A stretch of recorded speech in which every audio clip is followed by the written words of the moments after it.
I haven't done a story time in a while, and I thought maybe some of you might be lonesome for some of my story time stories. I was thinking today about things that we tell our kids. Off with things my mother used to say to me. My dad didn't have a whole lot of, little wisdom things that he passed down to me. The only one that I can really remember from him that stuck in my mind, learn, die, and forget it all. Had it right on the money with that one. But my mother would say things to me when I was a little kid. They would have probably, CDC probably yanked me out of there if they heard some of the things she said to me. But she'd say things like, "I'll give you something to cry about," and let's see, what's some of the others? She used to say, "I'll smack your head so far down between your shoulders you'll have to unbutton your shirt to see where you're going." And me stop and pause to think about how I'd look with my head shoved down between my shoulders, looking out of my chest to see where I was going, like the headless horseman or something.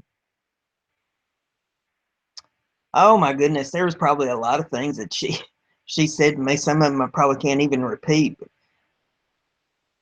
kind of put me on a track of thinking about, oh well, was I really any better with the two young men? See, I didn't get mine till they was teenagers. I had a foster child and a stepson, and they were both teenagers by the time I got my hands on them. Lord have mercy.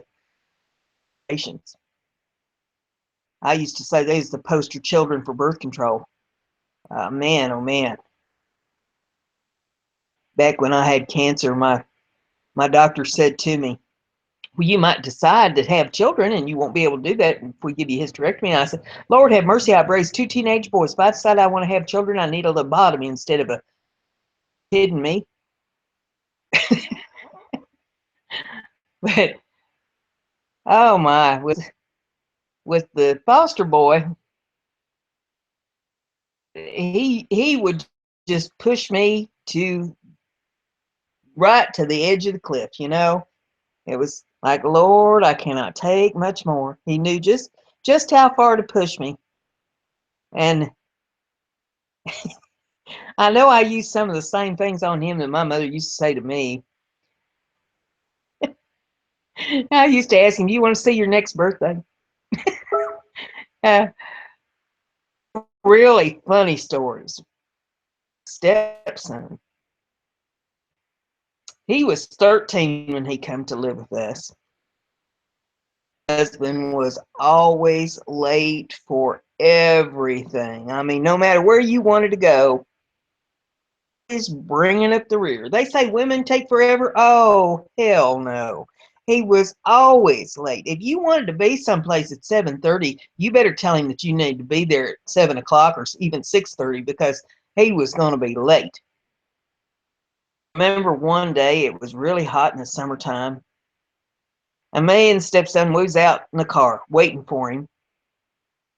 And in blue blazes on him. He's still in the house. We're out there in that hot car. Had the doors open, fanning the doors, trying to get some breeze to keep from melting into the seat. Couldn't start the car, get no air conditioning running.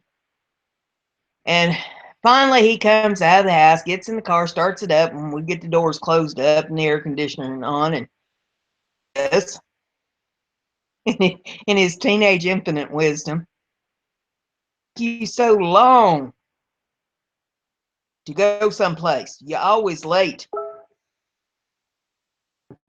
Cut him some slack."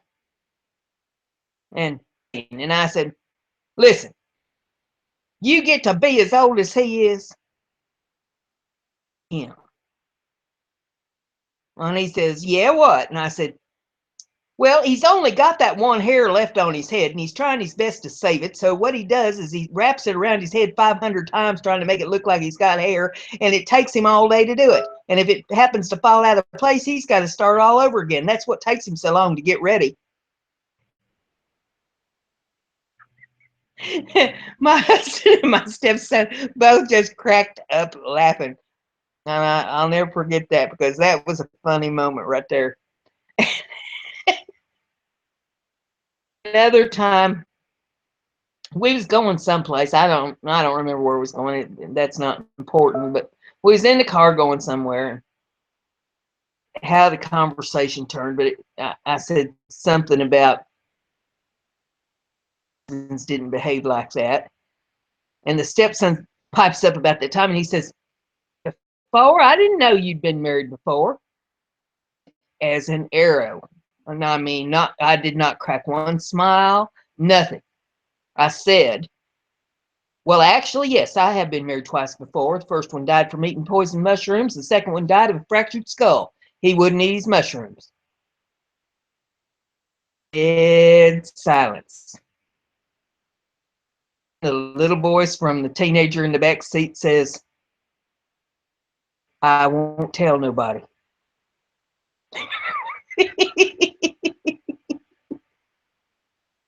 Oh, funny moment right there.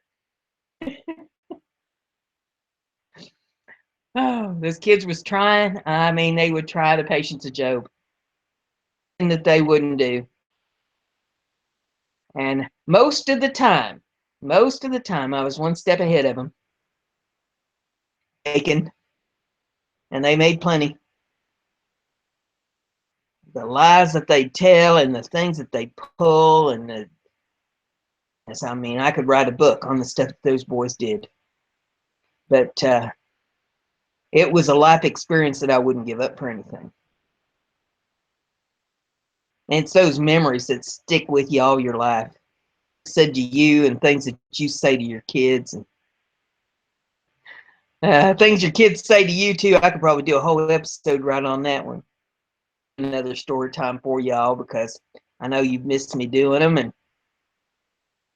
that way you have something to entertain yourselves with a little bit. If you enjoy what I'm doing, give it a thumbs up. Let me know.